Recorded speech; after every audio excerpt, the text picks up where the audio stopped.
قاتل لأنك نصرنا، قاتل نداء الكفر في كل الحصون. نعم قاوم لأنك فجرنا، قاوم وأمطر من سلالة صهيون.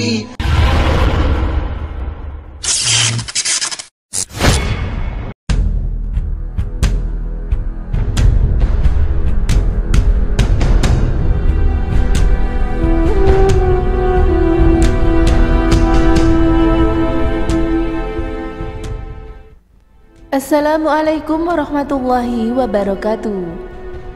Kisah berikut ini termaktub dalam kitab Hawatif Al-Jannah bersumber dari Sa'id bin Zabir. Diceritakan bahwa pada zaman Nabi SAW hiduplah seorang laki-laki dari Bani Tamim. Laki-laki itu bernama Rafi' bin Umair. Ia menceritakan awal mulanya memeluk Islam. Suatu malam, kata Rafi, saya berjalan melewati padang pasir. Tiba-tiba, saya diserang rasa kantuk yang luar biasa. Saya pun turun dari unta tunggangan saya dan menambatkan hewan saya itu. Kemudian, saya pun langsung tidur.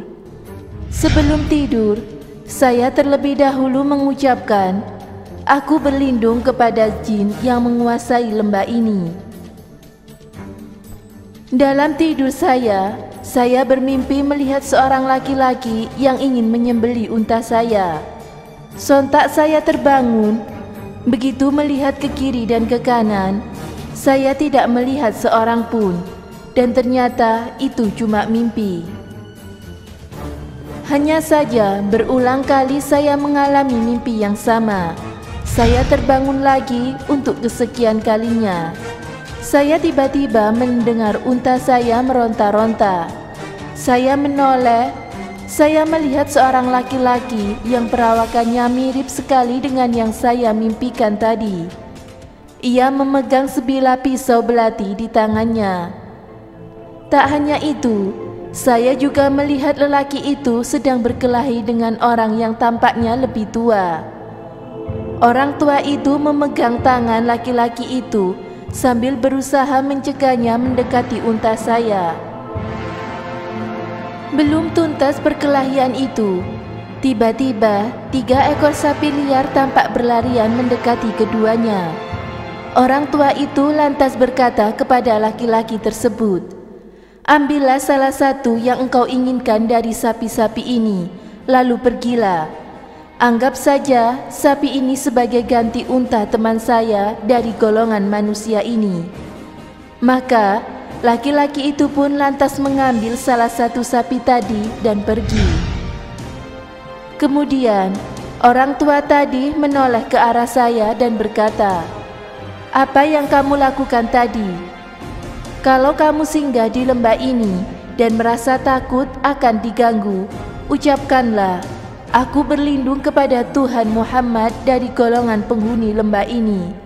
Jangan meminta perlindungan kepada jin, sebab jin tidak memiliki kekuasaan apa-apa lagi." Saya lalu bertanya kepadanya, "Siapa yang Tuhan maksud dengan Muhammad itu?" Ia menjawab, "Muhammad itu adalah seorang nabi dari bangsa Arab yang tidak di timur dan tidak pula di barat. Beliau diutus menjadi nabi pada hari Senin." "Di manakah beliau tinggal?" tanyaku kembali. Orang tua itu menjawab, "Di Yasrib, suatu daerah yang banyak ditumbuhi pohon kurma." Maka keesok paginya, saya langsung naik ke atas unta dan berusaha menemukan jalan Yasrib Madinah. Ketika sampai di kota itu, seseorang melihat saya.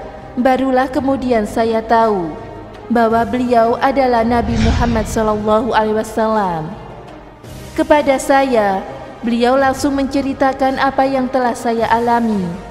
Bahkan sebelum saya sempat menceritakannya, beliau kemudian mengajak saya untuk memeluk Islam, dan saya pun bersedia dengan senang hati untuk memeluk Islam.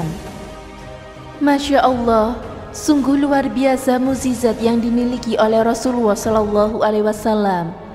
Bahkan sebelum laki-laki itu menceritakan apa yang dia alami, Rasulullah Shallallahu Alaihi Wasallam sudah mengetahui apa yang terjadi.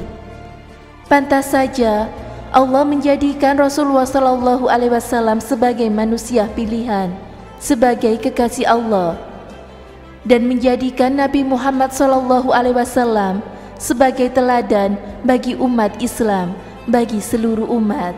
Semoga kita bisa terus belajar dari teladan Nabi Shallallahu Alaihi Wasallam, dan semoga kita diberikan petunjuk untuk menjadi orang yang lebih baik, yang mendapatkan ridho dari Allah dan Rasul-Nya. Amin. Semoga bermanfaat. Wallahu a'lam bishawab.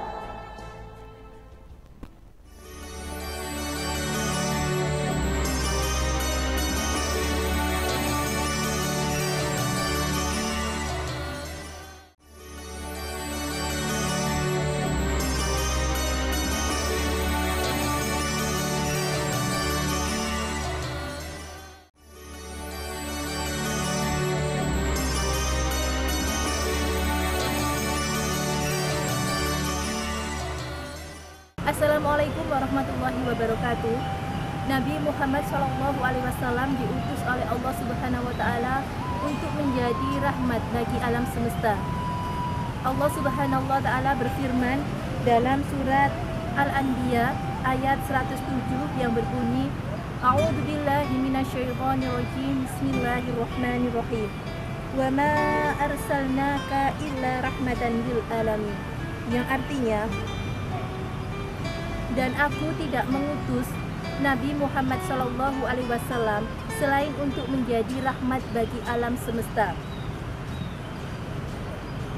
Bentuk rahmat Nabi Muhammad SAW adalah mengajarkan kebaikan kepada seluruh umat, baik dari kalangan manusia ataupun dari kalangan jin, sehingga mereka mendapat ridho dan rahmat dari Allah Subhanahu wa Ta'ala. Semua rasul itu berasal dari kalangan manusia. Tidak ada rasul yang berasal dari kalangan jin. Maka otomatis bangsa jin juga termasuk umat Nabi Muhammad SAW. Dan jin juga wajib beribadah sebagaimana yang diperintahkan oleh Rasulullah SAW. Jin dan manusia itu sama. Ada yang beriman kepada Allah dan ada juga yang kufur. Maka tak heran jika ada jin yang beriman, dia mengajak sahabat untuk beriman kepada Allah dan Rasul-Nya. Dan jin juga sama seperti manusia, dia juga berkewajiban untuk mengimani Allah dan Rasul-Nya, lalu juga Al-Quran yang dibawa oleh Nabi Muhammad SAW, dan juga mengamalkan Al-Quran tersebut. Semoga bermanfaat. Saya akhiri. Wassalamualaikum warahmatullahi wabarakatuh.